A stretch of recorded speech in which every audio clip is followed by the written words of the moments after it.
On this composite bridge with curved girders, built using the composite bridge wizard and shown here on plan, we're going to carry out design checks on girder 2, shown here in black.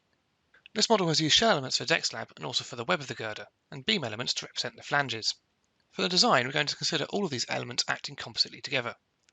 We've also used beam elements for the stiffeners and the cross bracing.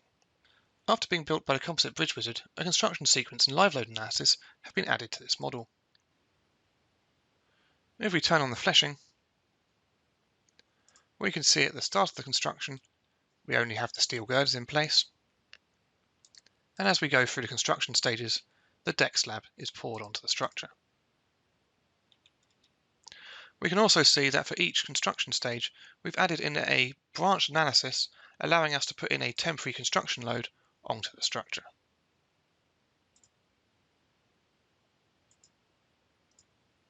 Live load analysis has been carried out using the direct method of influence analysis, using influences on the sliced composite section. For this design demonstration, I'm going to design girder 2 only. The composite bridge wizard has automatically defined this composite design member for me.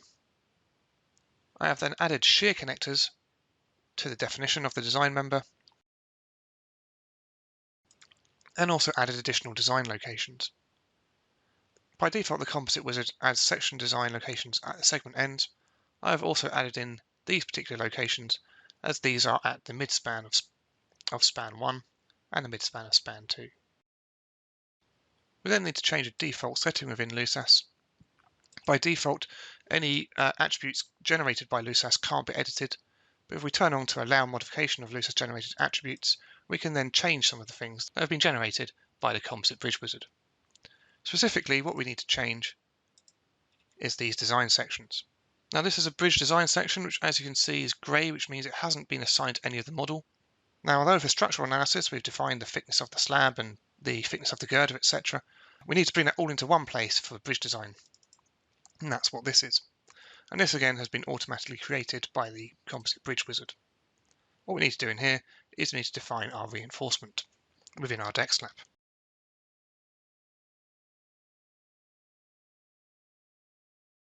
We also need to do the same to section 2 internal.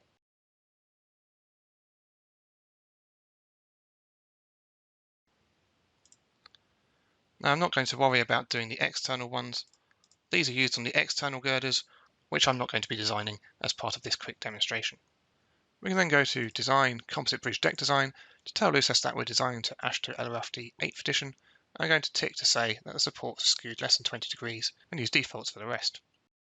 If we go to Design, Composite Bridge Deck Design Results, we can then define the load cases that are used for the various stages.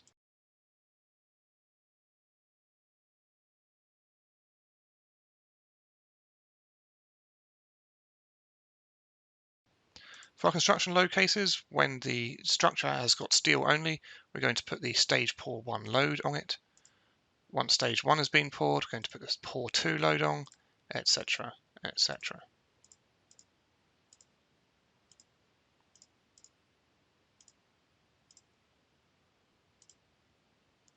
We then need to define which of our load cases are used in service. So for the service checks, we're going to use steel weight alone as the dead load phase 1. Dead load and also superimposed dead loads are used in phase 2. And our live loading from the vehicle load optimizer is used as transient loading. We then need to do similar for our fatigue load case.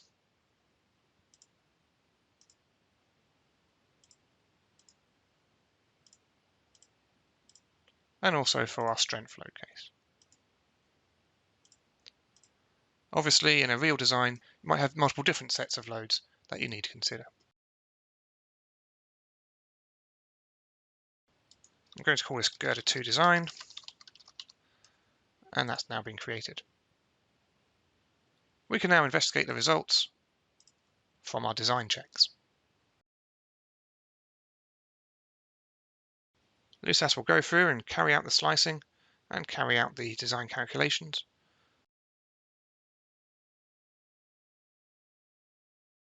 The first time you do this on a model, it can be quite slow, but it's much faster when you generate results subsequent times, as any unchanged parts of the calculations will have been remembered by LUSAS from the previous time. And we can see here in our summary of results that we've actually failed for 3 separate checks, 1 for fatigue and fracture limit state, and 2 failures on the stiffeners. We can look at the results broken down by where they occur along each member, and we can also pick a number and ask for detailed calculations. And this will show us printable calculations that we could put in our calculation folder or add to report within LUSAS that show us with clause references exactly how the number has been calculated. We can see here that the picture of our shear connectors is insufficient. So we'll change our shear connectors. We'll increase both their diameter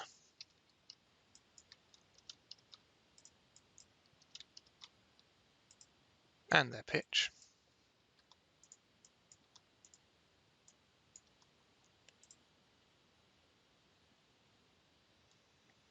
And because we had a transverse stiffener failure, we'll also increase the thickness of our transverse stiffeners.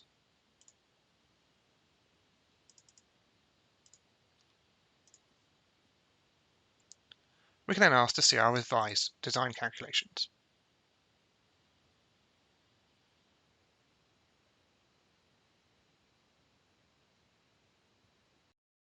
And we can see here in our revised summary table that we have no red numbers over 1, all utilizations are below 1, and therefore our bridge has now passed these design checks.